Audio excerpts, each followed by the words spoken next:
Hello everyone, my name's Meek. In the next hour I'm going to bring you some of the things that I've been doing in the last 2 years. It may not interest you all that much, but I can assure you it's very interesting. For instance, have you ever met Marlene Dietrich or Johnny Ray or Norman Wisdom? Well, I have. It's rather a long story, but in this hour I'm trying to bring you some of the most interesting points and try to describe some of the things that I've been doing.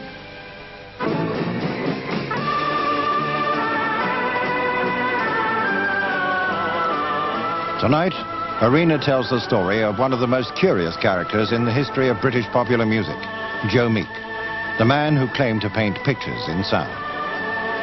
Hitmaker to Britain's first generation of homegrown pop stars, he was an outsider who single-handedly challenged the supremacy of the established recording industry. He felt he had a destiny, that he was the man who was going to invent a new sound for a new era.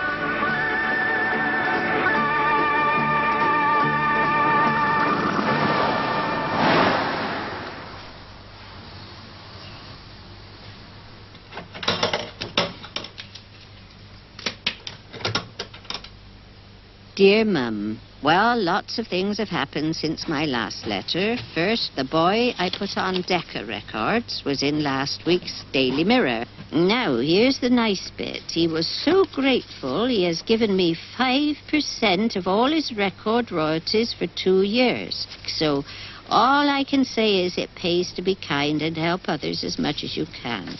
Some let you down, but you are rewarded in the end. I have over 50 songs, all written by myself, and I will release them when I feel that I'm sure your son is going to be famous one day, Mum. As things are going good, I am very well known in the whole record world. So all the best with everything from your loving son, Joe.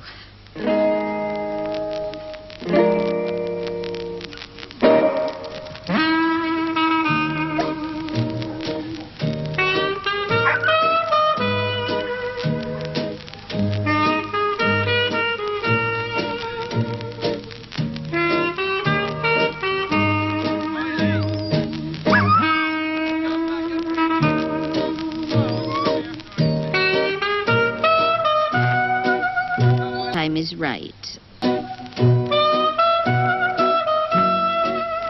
Well, Joe was pantomime mad. You know, he'd get them all up in the shed and have a little pantomime. He'd buy clothes and that, wouldn't he, Joe? Well, yeah, he did. And he used to have a shed up the top of the garden.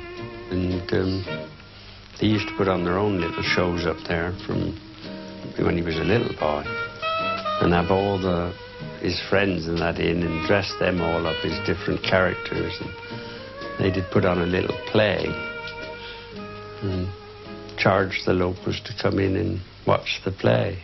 And what did the locals think? They loved it. Some of the comments wasn't too... Why? What sort of comments did they? Well, some of the rougher type of boys like ourselves went and watched it, and we didn't think too much of it. What? Well, they was dressed up in women's clothes, and that didn't suit us really. He was an indoor boy and we were outdoor boys, weren't we? Yeah. You see, outdoor boys is rougher and readier than Joe was. Joe wasn't rough and ready anyway. I mean, to us, he was entirely different. I mean, we would be out shooting, fishing, rambling about, whereas Joe'd be up in his little shed up the garden, working with his wirelesses and what have you. I was about 5 years old when I first wanted a gramophone, and it was one of those toy gramophones with a celluloid sound box and a key to wind it up. And I discovered if you played the record at the end on the run-out groove, you could shout down the sound chamber and the sound would be imprinted in the grooves. And I thought that I discovered something marvellous. And of course, I was really doing just what Edison had discovered years before.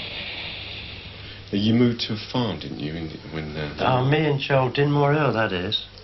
Oh, yes, that Dinmore. I left school, I went to look after that, and when Joe left school, he come up and helped me. And both of you together looked after the farm on your own? Yeah. And what did Joe do? What's his contribution to Well, Joe used to do all the cooking and all the cleaning and feed the cattle and that, you know. He used to muck in, same as me. I used to milk a couple of cows and that, and... But he was, he had special meals that he would cook for you, didn't he? Yeah, see, he was a great cook, our Joe. He was a great cook. And what sort of stuff did he cook? He was very fond of sausages. And what was the other thing, wasn't it? Artichokes in the garden. There was artichokes in the garden when we got there. And Joe liked them. Have you ever tasted artichokes? No, I don't. No, I have. They're a bit soapy. Like potatoes, only a bit soapy. And then I went in the forces when I was 18 and became a radar mechanic. And also I was pretty handy around the camp at repairing radios and record players. When I came out, in the meantime my father had died, I decided that I must take the plunge and move to London and take a job connected with recording. And so I came to London and took a job in Stone's radio shop in Edgware Road. The London that greeted Meek was just emerging from the throes of post-war austerity. His fascination with sound and all things electronic enabled him to get a job at Stone's, one of London's biggest record stores. Musically, the stars of the day were middle-aged and middle of the road. There, he began to establish his first contacts with the recording business, and even began to accumulate his own recording equipment. Midnight, one more night without sleeping,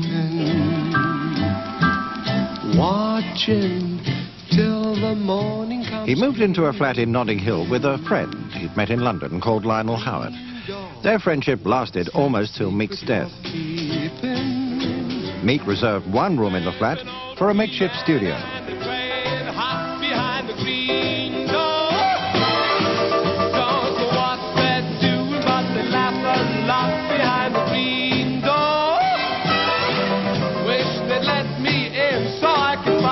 What's behind the green door? Knocked once, tried to tell them I'd been there. We used to have mics all over the house and record whatever we were saying. Didn't matter who was there. Like, you never knew whether he was being recorded or whether you weren't. What did he do with those recordings? He'll play them back to us sometimes. Was that not embarrassing? Very. Sometimes. He used to play the music up in the cherry orchard. When the cherry pickers were picking the cherries, Joe would have loudspeakers up in the trees to play the pickers' music. They loved that, didn't they? Yeah.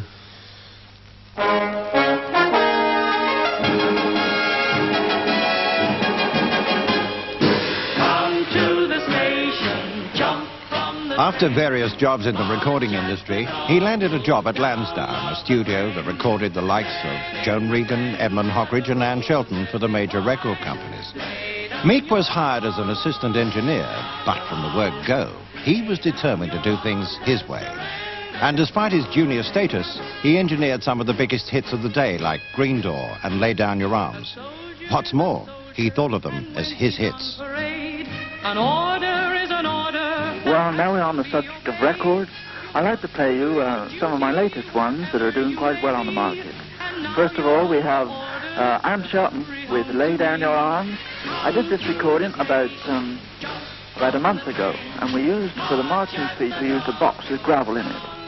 This record is going right to the top. There were no rules about how to get the best sound, as far as he was concerned.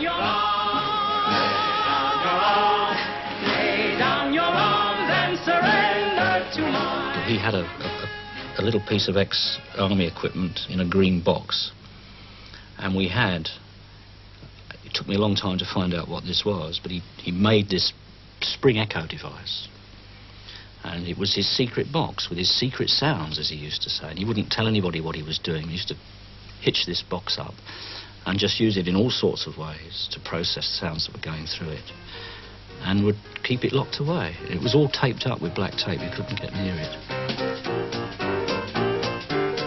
While Meek was at Lansdowne, he recorded many of the top British jazz musicians, Acker Bilk, Chris Barber and Humphrey Lyttelton.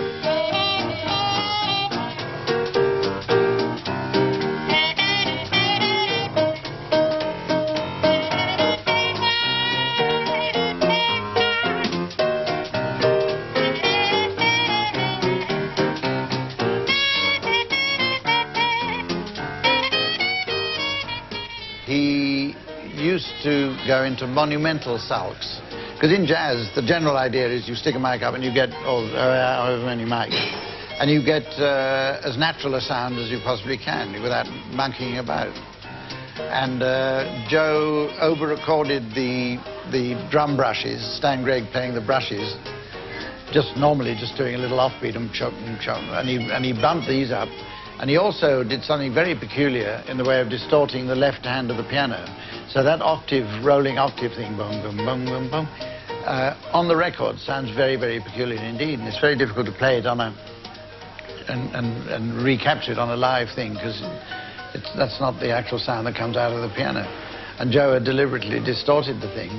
And had I not gone on holiday, and had it been a setup like we have now, where you all gather around and listen to a playback, I would have had a fit. I would have said, that's dreadful.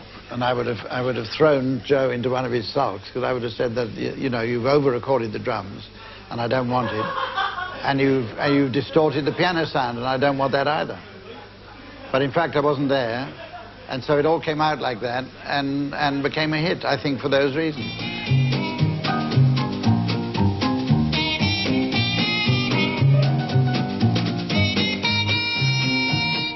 That was a new world for me, that idea of a sound engineer not doing what you tell him, but actually mixing and twiddling the knobs and distorting things. That was a totally new thing to me.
By the late 50s, Meek was clear that there was a new audience ready for his kind of music, and a different type of performer ready to play it.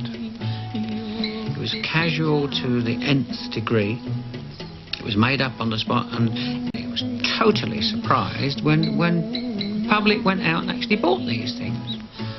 I mean, we created a market. This record market did not exist at that point in time. You know, people did not go out, particularly teenagers. Up until that time, you know, 14-year-olds were at work. I was at work at 14. We didn't have the kind of money to go out and buy records. So, I mean, teenagers buying records was a whole teenagers buying anything was a whole brand new market. So the whole thing was like man emerging from the sea. There was no design at all. The big companies made their own recordings, employed their own staff, and hired musicians and singers on a musicians' union fee basis.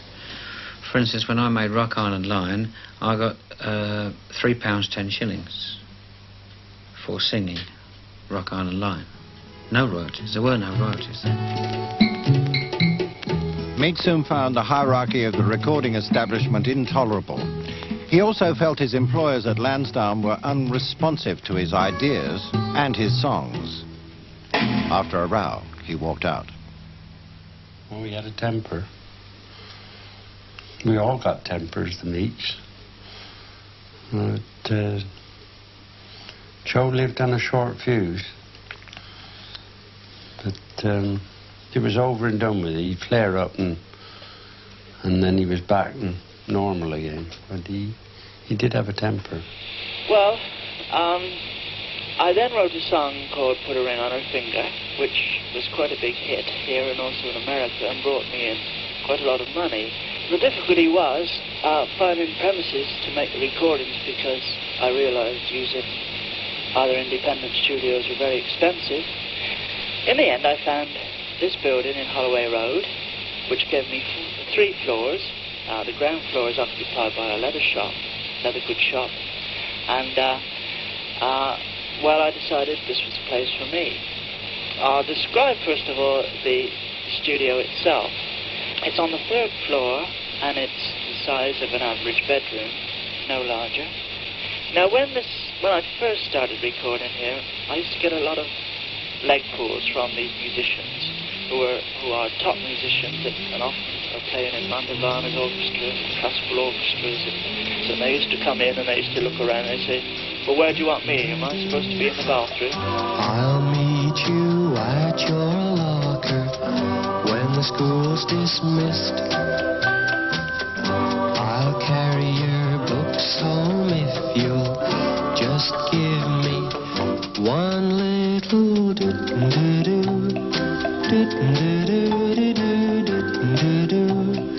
Angela Jones. This was a complete unit to produce and press the records, and the 3rd record turned out to be a hit. It was Angela Jones by Michael Cox. But this brought on a lot of difficulties because the major record companies decided that they didn't want small operatives, and so they did their best to squash us out of the shops.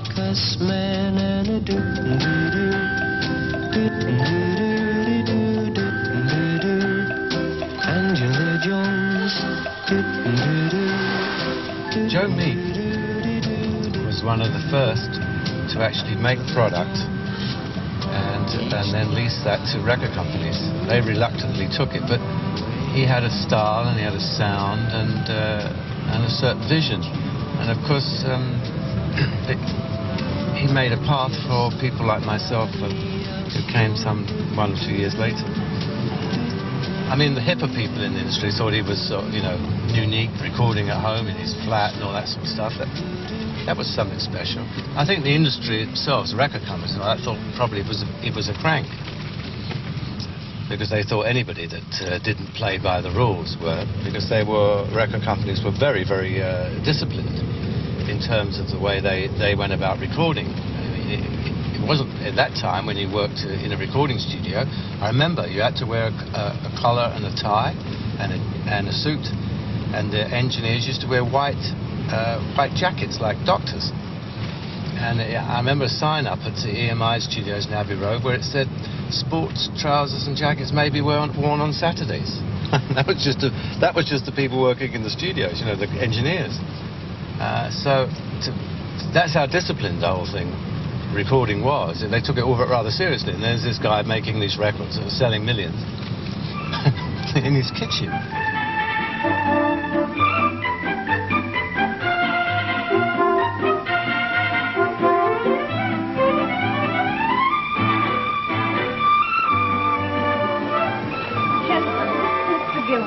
And he'll be looking after you from now. How are you, Mr. Gilmore? How are you? My name's Molly Davidson, and I look after the boy here, and I'm also the leader of the Saints. So if there's anything at all you want, if you need something, you come to me, all right? Okay. Well, Mr. Gilmore, how are you? I'm Johnny Sincere. Hello. I did recognize you. This is Sammy Rivers. You'll have to excuse me. It's such a long time ago that our memory tends to sort of fade a bit. Had I known we were going to have this interview 30 years ago, I would have paid more attention. I was, as you know, an actor, and I was offered a role on in a television series at the time called Harper's West 1. And I played the part of a rock and roll star that goes along and opens up the record department in the store. We're sorry about the hold-up, but we'll be swinging real... We had just recorded Johnny Remember Me. Anyway, I in fact sang the song on the show. When the mists are rising and the rain is falling and the wind is blowing cold across the moor. And powers of television, it went straight into the hit parade. Hey presto, I was a pop star. The girl I love and lost a year ago.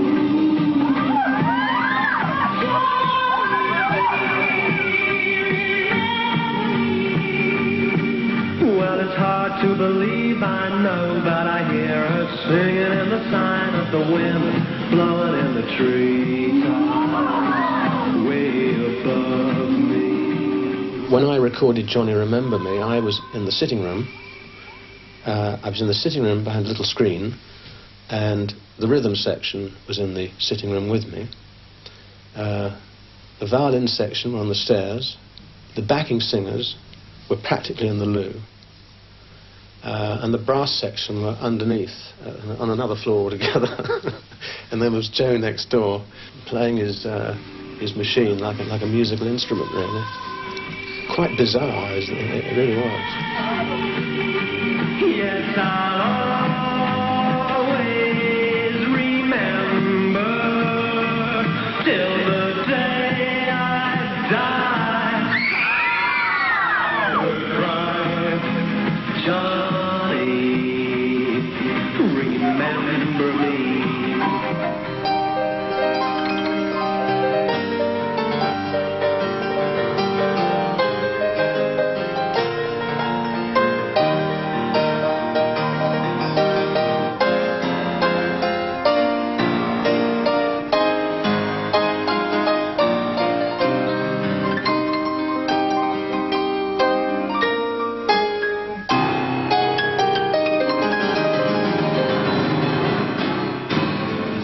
Are rising and the rain is falling, the wind is blowing cold across the moor. I hear the voice of my darling, the girl I loved and lost a year ago.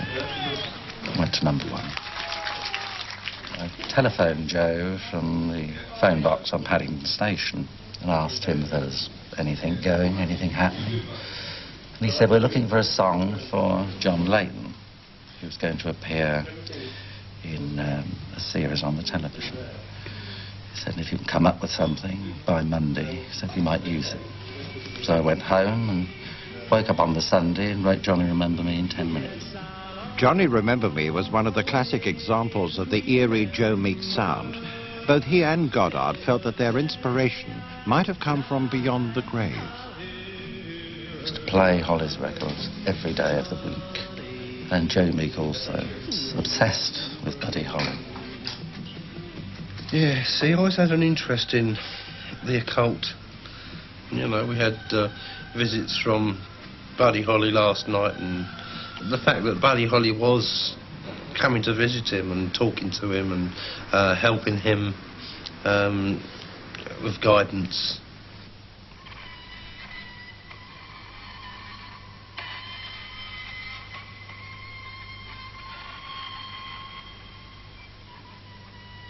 We were holding this séance at his flat in Holloway Road. Fingers on the tumbler, goes round to the letters on the table. And we asked, would Johnny Remember Me be a hit? And it spelt out that it would go to number 1. And then we asked if the tribute that I'd written to Buddy Holly would be a hit. And it answered, see you in the charts. We always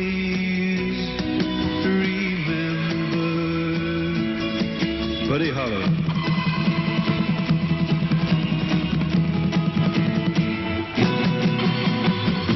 Buddy Holly was killed in a plane crash in 1959. But his songs will always be remembered. Always.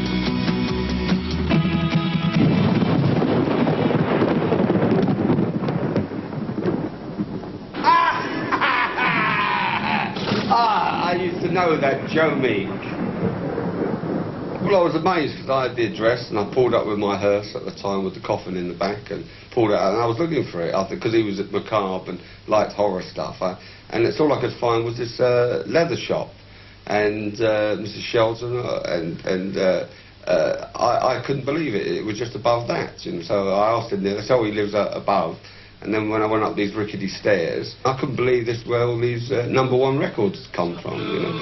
Eyes are red, I laugh like gurgling water.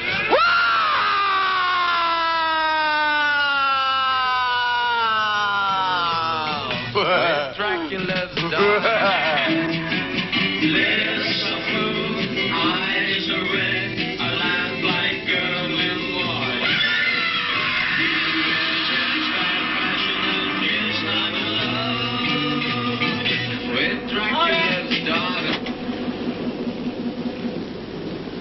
Sorry, no. Is that the level you want to give? Yes. Well, yeah. Oh, fair enough. Right. It's a bit over the top. Okay. Well, went a bit weird that time. Yeah, well, I did notice like that he was always asking members of my band to stay over after we'd done 2 or 3 hours in the studio to do a bit of overdubbing. I think he called it overdubbing. But they said, oh, I'm not going up there again on my own, you know. But it was always, I noticed, I was very naive. He was never the ugly ones in the band, you know. He was never the ugly sax player or the drummer without any teeth. I think now it would be a good idea if I describe a rather typical day in my life. It starts about 9:30, the phone begins to ring merrily away, and as a rule, most days I have some form of recording to do. We'll say today I'm going to make a record with a new artist. It's been brought round to me and I feel has potential. I've auditioned him and he has a different sound and voice, and I feel has the sort of looks that could appeal to the public.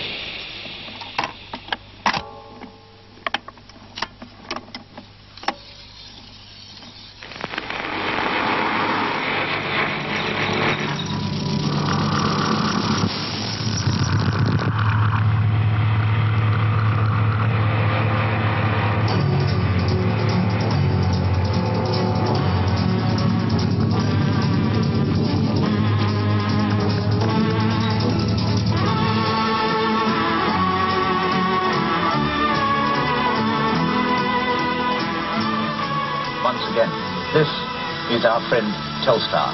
If you were with us earlier this evening, you know what this is. If you weren't, let me say very quickly, it is the near-miracle satellite, now in orbit in space, hiding coyly somewhere behind the horizon, which we hope in just 1 hour from now, during this very programme, is going to transmit to us the first ever live public television pictures from the United States of America.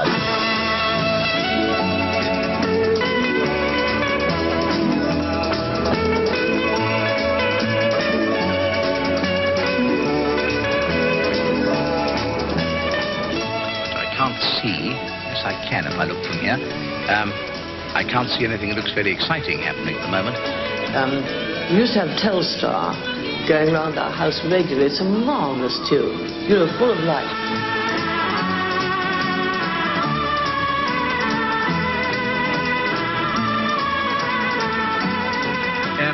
Things, I think, must be hotting up by now. I can see from where I'm sitting. Let's go over to now, a picture in Goonilly, in Cornwall. Here it is. There's a flicker there. Here we are. Here we are. There's a bar. It is. You see it for yourself. That's the picture. Meek's tribute to the first communication satellite, a subject close to his heart, went to #1 in Britain and America.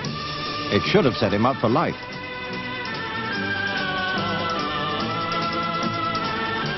When we went into the control room, we stood there listening to it played back.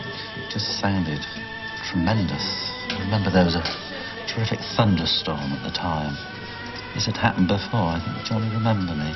So we felt that perhaps was an omen, that this was going to be another big smash hit. I'm absolutely honest. When we finished it and Joe sent me a copy, I played it, I thought, God, I can't tell anybody I played on that. Joe knew what he wanted. He had the idea in his head and the sound. And when we heard it, when he said, listen, yeah, we couldn't believe it. What can you read? Tell us what you thought. Crap. I have quite a lot of artist sounds in me. I made the John Lake hits, Johnny Remember Me, Wild Wings, and the Mike Berry tribute to Buddy Holly.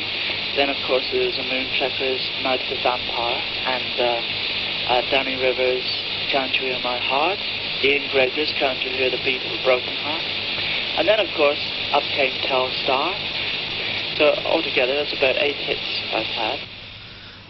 Yes, I imagine it was his finest moment. He really thought he had everything in his hand, and he thought it would continue. You know, that time had come. Now he's got a multi-million selling record. The money must roll in, and we can do bigger and better things. So it wasn't to be. I've been told, and I'm sure it's true. During Telstar Mania, the Tornadoes bass player captured the public's imagination, largely because Meek had persuaded him to dye his hair blonde, to make him stand out from the rest of the group. His name was Heinz Burt. Meek changed it simply to Heinz. Let me put it this way. Somebody promises you the earth, and you're playing in a small town, and all of a sudden, before you know it, there you are, the London Palladium. Bearing in mind I was, what, 18 odd, I thought, well, the man knows what he's on about, it's going to happen, and it did. The only thing didn't happen was the money. The money? And that's what life's all about, let's face it. Did you live there, though, for a while, didn't you? Yes, I lived at the flat above the studio. How soon afterwards was that? How soon after you met him? Well, practically then, because I came from Eastleigh and I had nowhere to stay. Right. So I stayed at the flat there. But for about 3 years. And he lived there as well? Yeah. Meek intended Heinz to have a place among the first luminaries of the British pop scene. Wild, Faith, Fury, Richard, and Conrad. I was very popular at the time. I was voted England's most popular singer in 1961. They called me the face of 1960. Joe also looked after a boy called Heinz, who didn't like the idea of Jess Conrad coming into the stable at all. Great jealousy there. And we were doing a show at Walthamstow Empire, or whatever it was called, somewhere in that area. North London, anyway.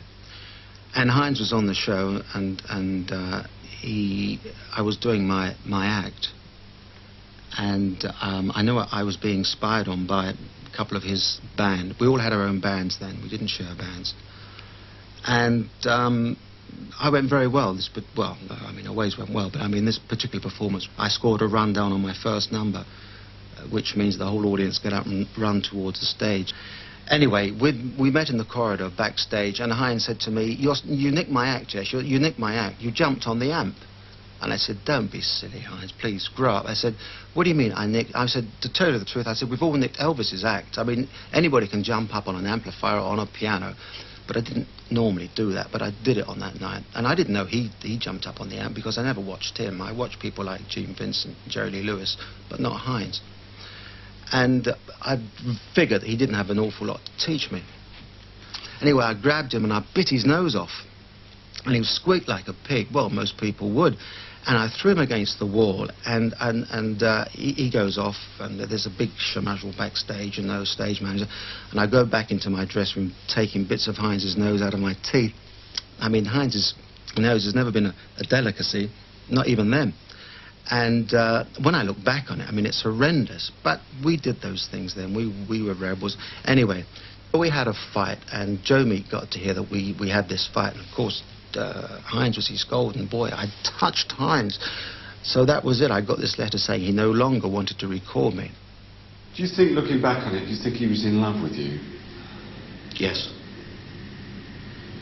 It was an infatuation. I think so. It was the thing, let's put it this way. If there's something you can't have, you want it even more. And I think that was the thing with him. Where I told him to get off, I wasn't into that sort of thing. It was this thing, it's the same, I mean, everyone, if there's something you can't have, you want it even more. But what Meek wanted wasn't to be. Hines had only one substantial hit. It was another Goddard tribute, Just Like Eddie. However, it didn't shake Meek's faith in his own judgment. Sadly, it did go to his head a bit. Got a bit carried away, became the great record producer. It was a tremendous achievement, there's no doubt. But it did seem to produce a change. The friendly, sort of down-to-earth Joe we knew before had changed somewhat. I remember an example. A boy came to the door once for an audition. He'd come all the way from up north somewhere. Normally he would have been welcomed, you know, come on in. But no, I'm too busy, says Joe. I can't see him. Tell him to go away. It's terrible, having all the way back home. That's a silly example, perhaps, but just one of how he changed. Great man now. Which seemed rather a pity. Loneliness, oh, he's got his claws in me. Loneliness, oh, seems to be my destiny. Made to cry in the night. No one seems to treat me right. Loneliness, oh, what's to become of me? Happiness, yeah, always seems to pass me by. Happiness, yeah, give some to this lonely boy. I can treat someone good with everything a lover should. Loneliness, whoa, what's to become of me? Why I adored the music of Joe Meek was that it was incredibly inventive and different. Telstar by the Tornadoes, Have I the Right by the Honeycombs. It was a different sound. It was as different in its own way as Phil Spector's sounds in America at the time. He was making all the Righteous Brothers and Ike and Tina Turner, and also Bob Crewe, who was doing all the Four Seasons stuff. And I became very fascinated by the production end of things. And I approached Joe Meek and said, would you please make a record with me? And I sent him this demo of this song. And was surprised to hear from him that, yes, he was prepared to have a go. So I went up and met him. He was very charming and very nice. A strange little place in the Holloway Road. I was full of trepidation. I mean, I was only a teenager anyway. I was nervous as hell. I'd heard a lot of things about his reputation. I was sort of worried that I was going to... I mean, he had a terrible reputation as a raging old queen, and I thought I would immediately be groped. I wasn't, I hasten to add, which I since regard as thoroughly unflattering. He was terribly nice, dug out this old acetate, scratched old acetate, of a song that he'd written, and we went in to record it. And it was a truly amazing experience, because apart from anything else I'd never known before or since, the bass drum sound, he said, oh, we won't need that, looking at the drummer's bass drum, which of course immediately offended the drummer, who I think had a seizure and has not recovered since. He said, no, we won't need that. He said, what I'll do is I'll do the bass drum sound while you're playing the rest of the track. And he unwound this old BBC radio microphone that was bound up in sort of felt and all sorts of other things. And he took it round the corner from the bedroom. Oh, yes, by some people. Where the record was being made, where we were playing, into the bathroom. And he stood in the bath with one foot in the bath and one foot on the floor, the bare floorboards outside the bath. And he stamped on the bare floorboards in time with the record. And of course, if we made a mistake, he was listening through his headphones, he'd shout through the door, no, no good, do it again. And the microphone was miking this stamping on the floorboards, and sure enough, he got the Joe Meek bass drum sound, which was this incredible sort of thuddy sort of sound which people spent millions in recording studios for many years, many decades after that to emulate, but they never knew that's how Joe did it. In the middle of a session, once we was doing a quiet bit with a bit of acoustic guitar, not electric acoustic, you know, and we'd done a lot of mad knocking on the coffin lid and all this coming out of my coffin, and Jack the Ripper's done all that, and it was very loud. So we cut that to this quiet bit, and all of a sudden there's a banging, you know, thump, you know, all that routine. And he said, who's that? That drummer's bloody... And he come in and they go at the drummer. The drummer said, I didn't touch nothing. So he had another go, and it was still doing this. And he said, the drummer's definitely banging his drum. But he said, well, not. And then he come in and he said, look, I'm not even standing by the drums. He got out, you know, he stood by the side. And it was knocking, you know, like a ghost. And he said, it's that bloody woman again. And what she does, she's banging with a broom, you know, a broom handle. The old broom, she was banging on the ceiling, see? So, and he just completely ruined the bleeding session. And he would go out there and, stop it, you silly old bag, you know. We're trying to work up here, you know. And she said, this is supposed to be a private house, this ain't a recording studio, you know, this is in Las Vegas.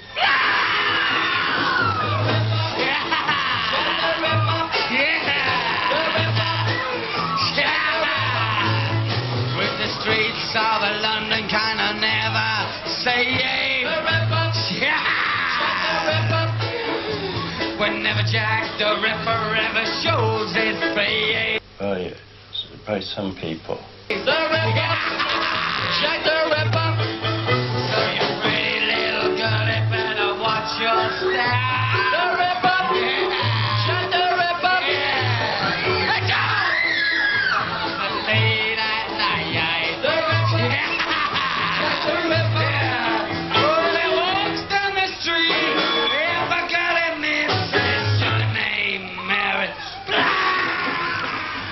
Well, then disaster struck, of course, in the following year, 1963, when he was picked up by the police, importuning for immoral purposes, and this appeared in the newspaper, and he was terribly upset about that. It was such a showing up, of course, and from then on, everything went wrong.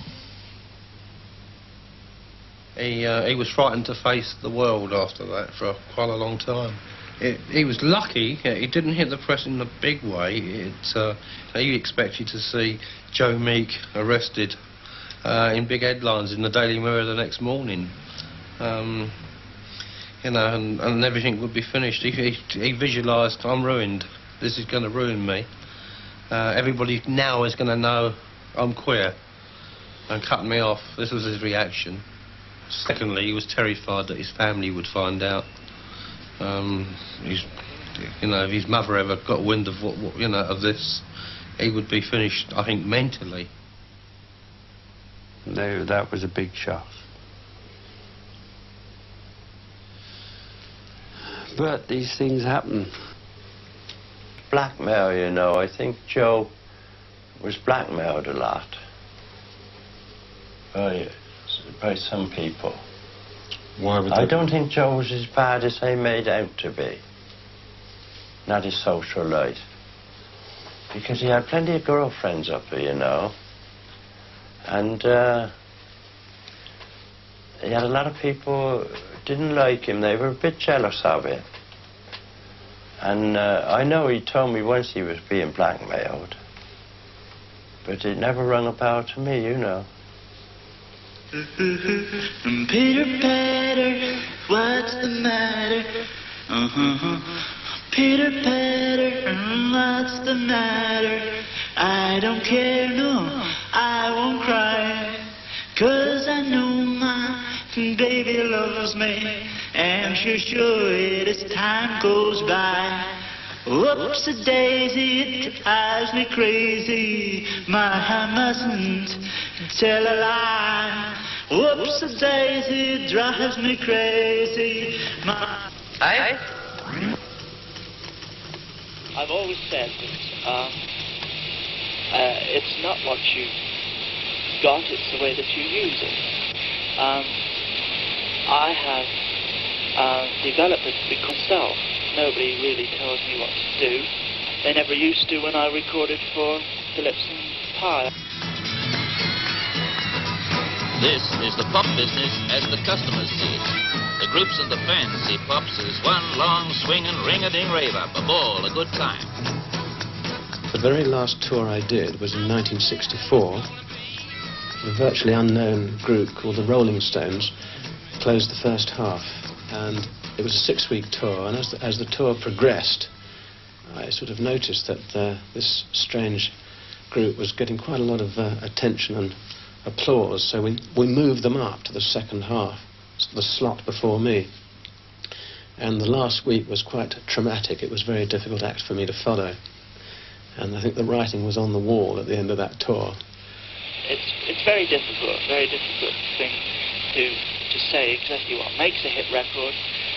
because I've come up with quite a few, I'd be rather silly to listen to other people and change it. Meek didn't think the beat boom would last, but he met the challenge of the new groups with a hit of his own, Have I the Right by the Honeycombs. It was #1 for 2 weeks.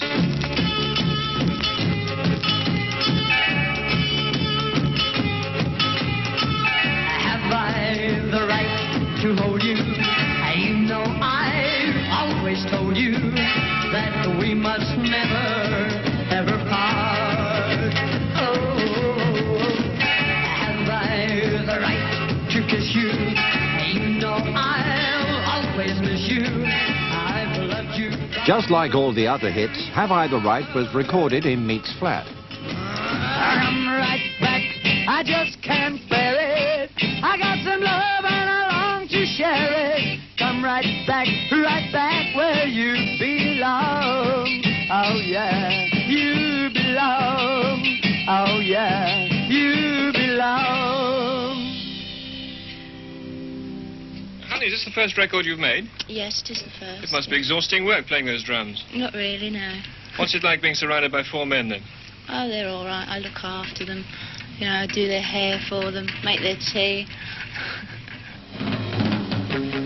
Joe Meek now produces recording tapes only, leaving the big record companies to make and distribute his records. But even here, he has his problems. Again, I met with a lot of difficulties because I kept coming up with hits, and the A&R men and different people tied to these major companies were inclined to be a little bit envious and complained about the plugs my records were getting, and so I have to watch these people like a hawk. In a letter to a colleague, Meek wrote, "No one should be left in the office alone, even if you think they can be completely trusted or are friends of mine. It's important also that no one is allowed in the control room or studio without Dennis or Michael around. Always check with me if it could be safe to leave them there to rehearse, wait or hang around. Always keep bottom door locked unless I say otherwise." I went through a period with him where he says, I started to talk to him. I said, oh yeah, about the new record we're going to do this. Oh, don't talk here. Don't talk here. And he took me in the passage and he's looking around. He said, oh, well, don't talk here, right? And I said, well, where should we talk? He said, halfway down the stairs. And I said, well, what's up then? He said, it's being bugged. He said, the place is bugged.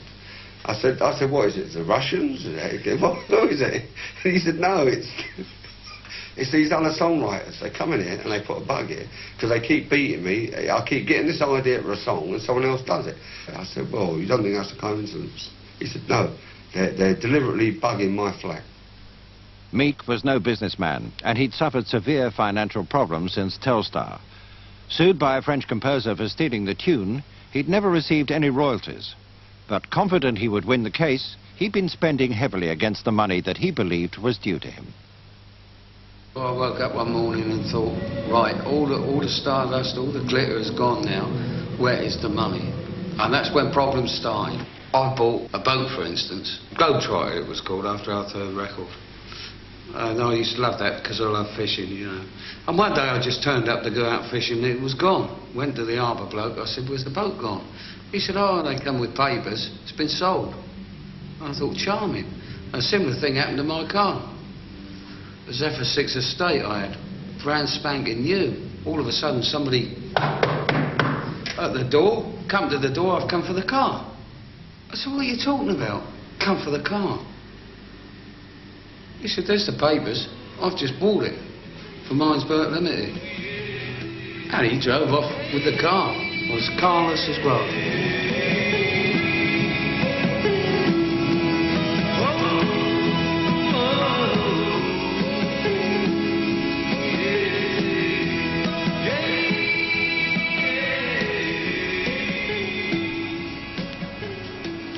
We used to come to locations like this, in this particular graveyard.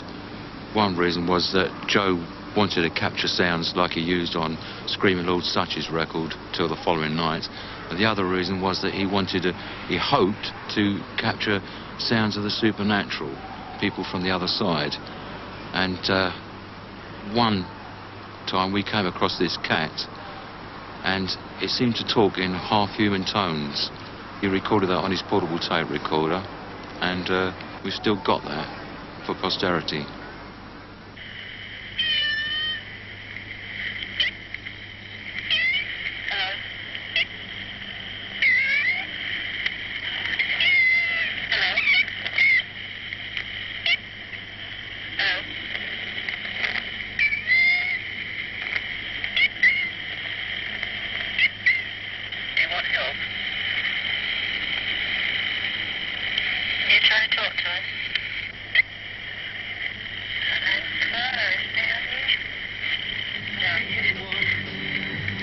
Sometimes I find myself alone, regretting some foolish thing, some little sinful thing I've done.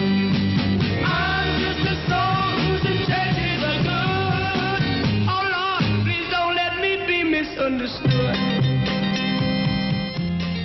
By 1966, the pop music world had changed out of all recognition. Have I the Right was Meek's last top 10 hit, and his output diminished to a trickle.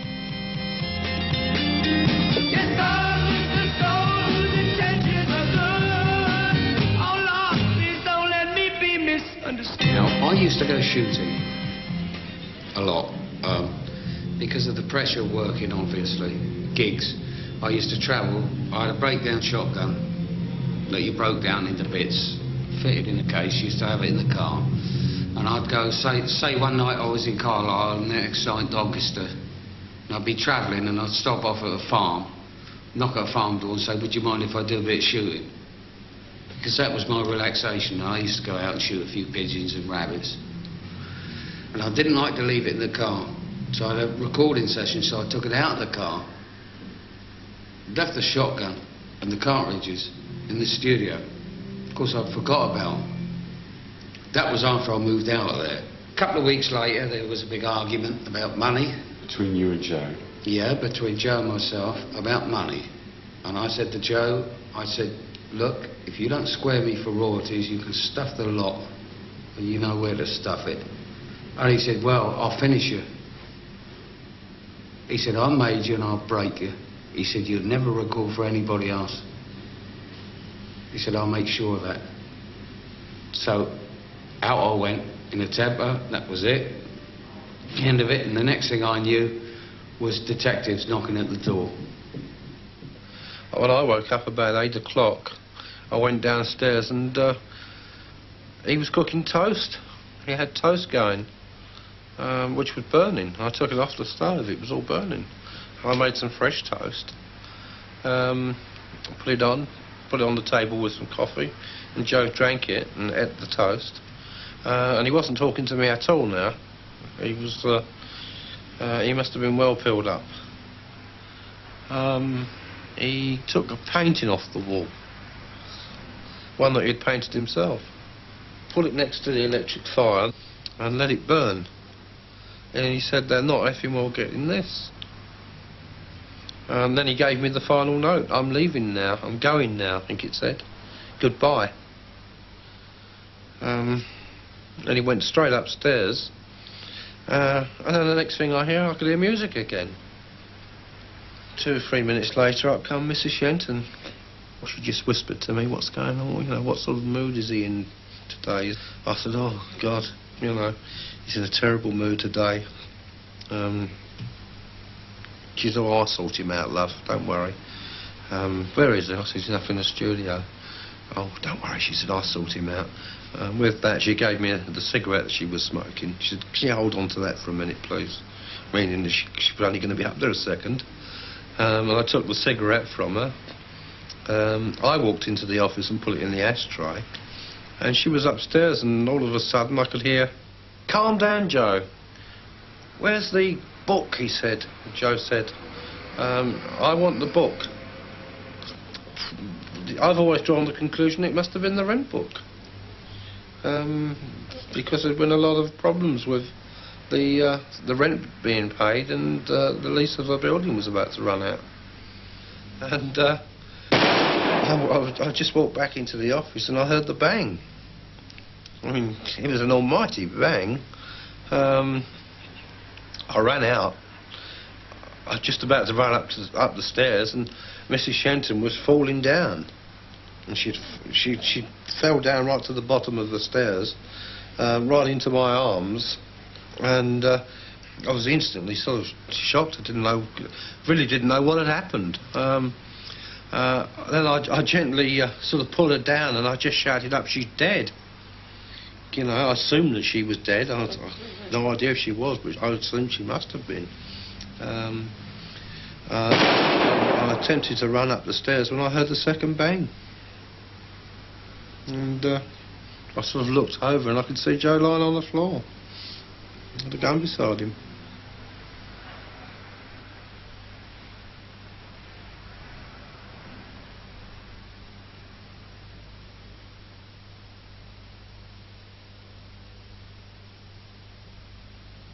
Well, he was very high-strung up in the last 12 months. He was a sick man the last 6 months, there's no doubt about that. He was taking these tablets for depression, and they didn't seem to do him a lot of good. But he needed a real good rest, that's what he needed.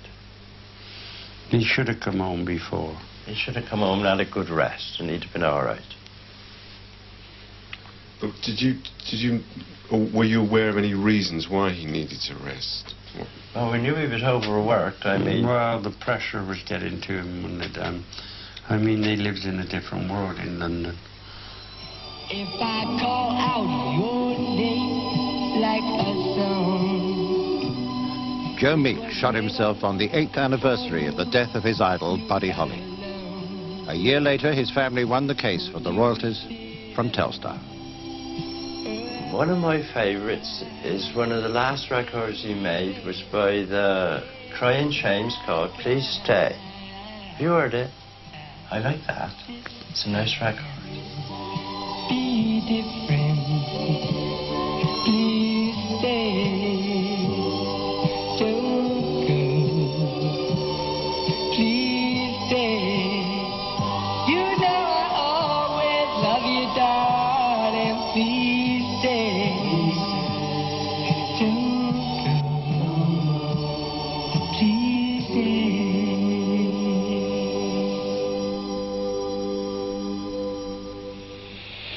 Well, anyway, I think that's about all.